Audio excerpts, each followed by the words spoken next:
Weakest day for the NASDAQ there in 3 weeks. North Korea's missile test, concerns over interest rates, and record high crude prices roiling today's markets. Let's bring in our market mavens. Peter Schiff is president of Euro Pacific Capital. Joseph Battipaglia, chief investment officer at Ryan Beck & Company, and Kevin Kerr, editor of Resource Trader Alert at dailyreckoning.com, also a columnist at MarketWatch. Gentlemen, thanks for joining us. Peter, let me start with you. What drove the markets lower today? Was it those three things? Anything in particular that you think was really the driver? Well, that might have been the excuse, but I think the most interesting takeaway is, once upon a time, the U.S. markets, the U.S. dollar used to be the beneficiaries of geopolitical tensions. But I think now, instead of investors fleeing to the dollar in times of crisis, they flee from the dollar. And I think the new safe havens are gold, oil, which again hit a new all-time record high today in nominal terms, and other currencies, although not so today, but in general, currencies like the euro and the Swiss franc are getting that flight to quality bid that the dollar used to get. Yeah, gold went to a one-month high, oil, as you mentioned, an all-time high. Joe, let me turn to you. Do you agree with him? And here's the thing that I'm wondering. If the markets are so concerned about North Korea, why didn't we see necessarily a move into treasuries, or is that more of what Peter's talking about? Yeah, I don't agree with Peter on the notion that people are fleeing the dollar. Investors are concerned when oil prices jump. They do use gold as a safe haven, certainly on a short-term basis when international political risk is raised. But let's understand that over the last month, money has been coming out of emerging markets as a place for investors to go. And the correction has been a global phenomenon driven by the Federal Reserve's decision to be tough about the question of inflation and use interest rates appropriately. So it comes down to how the economy will fare with this environment. We have a short-term correction in values. Korea is not necessarily the issue of the day. That's been going on for some time, and I think will continue to be a topic of major concern for many months yet. Joe, what about because this all these ADP options report? haven't been closed out. What about this ADP report that came out and said that this employment number that we're going to get on Friday is going to be a doozy? And if anything, it means the Fed is going to raise rates, especially when on Monday we were thinking maybe they weren't going to raise rates because the manufacturing data was weaker than expected. Well, this particular expansion is noteworthy on two issues. One, that the employment trends have been stronger than expected, and secondarily, that the growth in the economy continues to be strong despite being the fifth year of expansion.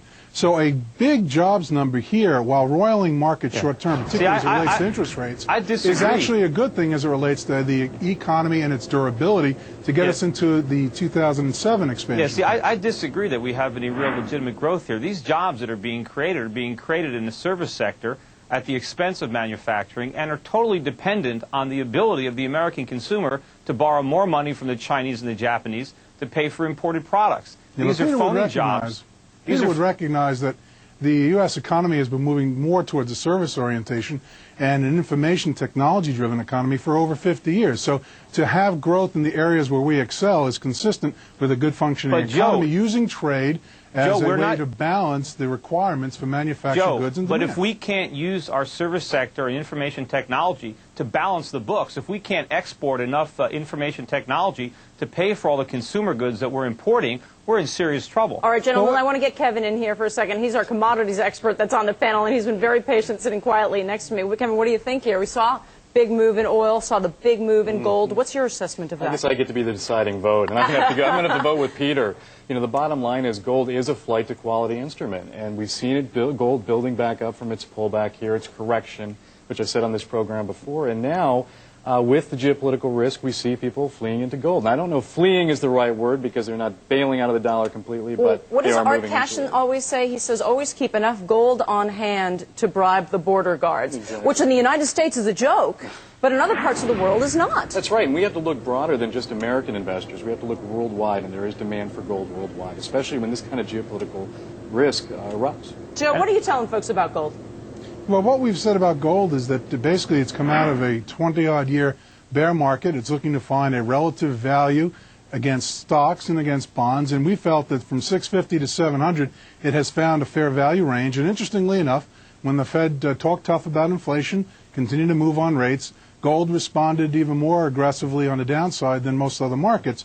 which suggests that, like any other commodity, it will behave as a function of how the economy is expected to behave, and the big money has been already made in this commodity. Peter, No, I heard I that cut think you off. Go ahead. the big money has yet to be made in gold. And, you know, sure, the Fed talks tough about inflation, but it doesn't act tough. It's the opposite of Teddy Roosevelt. It speaks so loudly and has absolutely no stick. The Fed is an engine of inflation, and as people figure that out, they're moving to gold. And when people move into gold, it's automatically a move out of the dollar. I mean, gold is an alternative to the dollar. The dollar represents a fiat currency, a money substitute.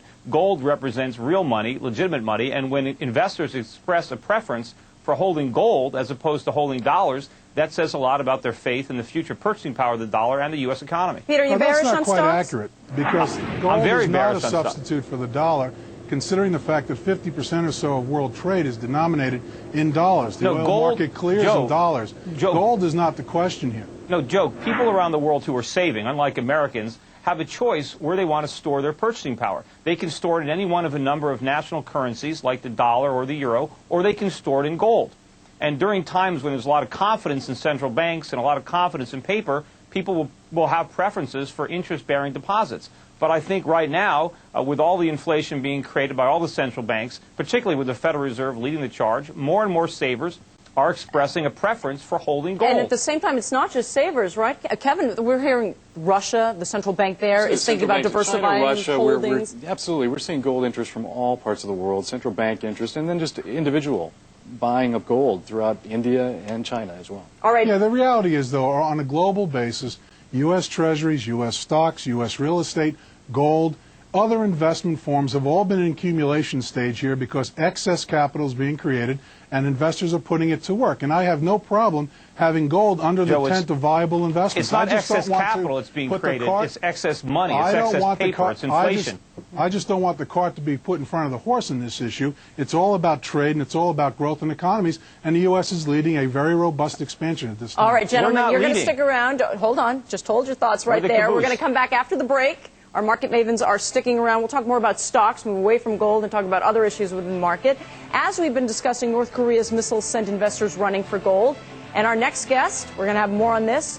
It's talking about precious metal stocks. Are they a golden opportunity? So we've talked about the commodity.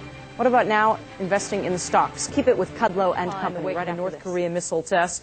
We've talked about the commodity. Now, Michael Dudas, precious metals and mining analyst for Bear Stearns, joins us now to talk about the stocks, and our market panel is still with us. Michael, good to have you. I'm assuming you heard some of our discussion about gold. What's your general opinion on gold at the moment? Well, thank you, Michelle. I tell you, your panelists covered from A to Z all the different arguments, bullish, bearish, and neutral aspects. Our view is that we think gold's going to make higher lows and higher highs. We still think that the reflationary aspect of the world's economy over the past 4 or 5 years is certainly that excess liquidity is showing up in the price of commodities in general and the price of gold in particular. So from the gold as a commodity standpoint, we're generally disposed on the positive side. Okay, well, now what stocks are you recommending, if any? Because sometimes these gold miners can't seem to capitalize on the underlying price of the commodity. You're absolutely right, Michelle. It's an interesting time for gold equities. Typically, gold equities move with a 2 or 3% beta over the price of gold. So if the gold price will go up 1%, you'd see the gold equities or the index like the XAU go up 2 or 3%. Over the past 6 to 12 months, the commodities actually outperform the equities. And the equities have been faced with issues like rising costs, volumes not growing as much, and certainly some of the margin has eroded a bit, though the margins have grown. So there's been a little bit of disappointment on the general basis. My guess is with the equities today, they're not discounting $625 gold. I think they're discounting somewhere in the low 500s. So if we see gold prices kind of settle in a range here. And we're showing viewers right now, Newmont Mining and Coeur d'Alene. Yeah, sure. These are two that you like? Yeah, Newmont's, for large cap investors, I prefer Newmont relative to its production growth, its management team, its unhedged exposure. And for small cap investors, I like the silver market. I think silver is an interesting play here, especially with the creation of the ETF. So Coeur d'Alene gives you some good exposure there. Kevin, for the retail viewer that's out there, what do you think? You go into gold or do you go into the stocks instead? Well, we always prefer the physical commodity. Why? Well, it's simply, it's right there. It's the first frontline thing. Stocks do lag. The miners do have other problems. They're companies, after all. This new ETF that's out there makes it a lot easier, right? I mean, in the old days, it was hard to buy gold. You had to carry costs, et cetera, correct? Yeah, and a lot of people are fearful of futures markets. They don't know how they work, or they're not clear on it. So, yeah, the ETFs have really opened up these markets to a lot of new investors. But we do like some of the equities. We carry all of them on a longer-term basis. And those staple stocks that were just listed, Newmont and others, Glamis, other ones are good stocks. Peter, any opinion on this sector? Well, I have a lot of opinions, obviously. We've been buying gold, physical gold and gold stocks, both for myself and my clients since 1999. But I think it's very ironic that gold stocks or, gold company earnings, in a way, have been the victims of inflation, because inflation has driven up the cost of mining far faster than it's actually driven up the price of gold, because so many investors are still believing all the government disinformation. People talk about reflation as a politically acceptable way to talk about inflation. But I think ultimately the price of gold is going to catch up with the cost of mining it.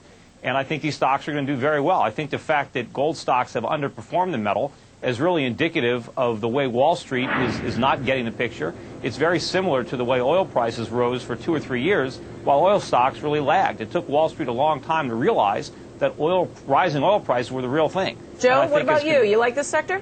Well, I'll tell you, the price of gold and the forecast for it give the boards of these companies as many fits as the investors out there in the public domain. And what they try to do is use forward contracts where they can to protect themselves on the slippage in price. My suspicion is that there'll be more consolidation like what we've seen in this industry, particularly of metals generally, as companies try to get the best efficiencies they can and meet head-on the challenge of rising costs. I prefer not to be in the sector right now. I think it's had its major move, but clearly consolidation will be part of the theme there for several years. Mr. Dudas, you get the last word here. M&A going to be a big factor as well, as Joe hinted? We've certainly seen it in the non-ferrous side. We've seen it in the steel and related side. We've seen it in the past in precious metals, but it's a little bit more difficult to get synergies out of precious metals equities because they do trade at such high multiples. But as the bigger companies need more mines and reserves, they're going to go after the smaller ones to feed their system. So I would anticipate over the longer term you're going to see more consolidation. All righty, Michael, thank you. My pleasure, Michelle. Michael Dudas. Coming up, another hot-button topic out of Washington, immigration reform. Is President Bush flip-flopping on guest workers? Our core panel is sticking around, and K&C will be right back. Because I want to talk about how important is this to the markets. Joe, what do you think?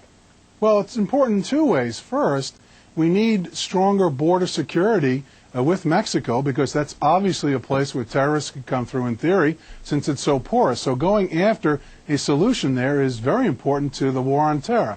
And the second point I'd make is that the United States labor market, in many, many states, and most states, in fact, have minimum wage rules and other regulations that allow the markets to clear so employers and employees can find a basis upon which to get work done. So to allow these people to step out of the shadows, become tax-paying citizens, go to work and feel free to be part of their communities is a good thing. But isn't that going to cost the economy more money? I mean, that's what we're talking about. No, I don't think so, because we've had the growth of a variety of companies, particularly Walmart that comes to mind, which employs a huge number of Americans around the country, and there's been no disruptive effect from that. If anything, it's helped to keep inflation down and let this economy continue to grow. Yeah, so I'd have to agree completely. I mean, here we have a labor force that's already in place, that if not to do something like this is just plain denial. Yeah. And so we have to admit that it's already happening. The extent to which immigrants come to this country, illegal or legal, and they actually work, the American economy benefits dramatically from their efforts and from their labor.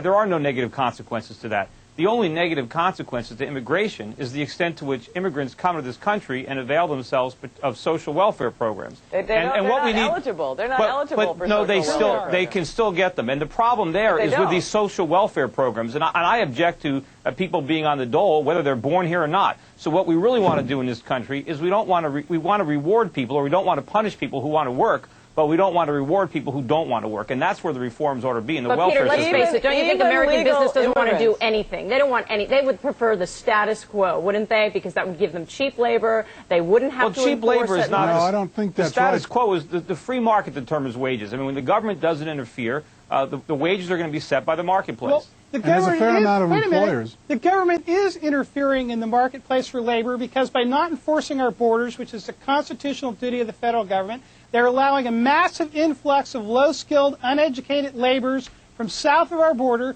to come in and flood the market with that type of labor, driving down wages here. They're not driving down wages. But that means it drives down prices. If you increase the number of workers, you drive down the wages. But when you're driving down wages, you're driving down prices, you're lowering everybody's cost of living, and the economy improves. They're not driving down the wages that much anyway. American workers are not interested in doing these kind of jobs now. They're increasingly educated. I wouldn't underestimate the number of employers who would like to take on these workers but are not sure of the rules or are limited by certain rules and therefore have to turn their back on the opportunity for these individuals. And that's a significant constituency throughout the United States. So to have a comprehensive plan of rules in which to engage these people and bring them out of the shadows would be constructive. Terry, why don't you believe that this brings down the cost of living in the United States? I mean, the reason Walmart can sell so many products so cheaply, not just due to cheap labor here in the United States, but due to cheap labor in China and cheap labor all over the world. Our agriculture is cheaper, our construction is cheaper, everything is cheaper. $4 an hour. The gentleman who talked about the welfare state had it exactly right.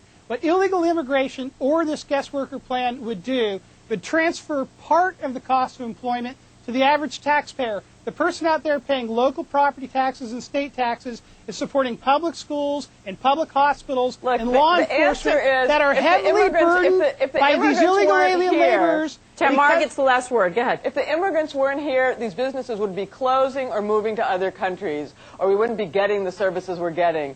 Immigrants are creating jobs, not filling jobs that Americans want to be doing. They're allowing the pie to grow, not taking an American slice of it. All righty, folks.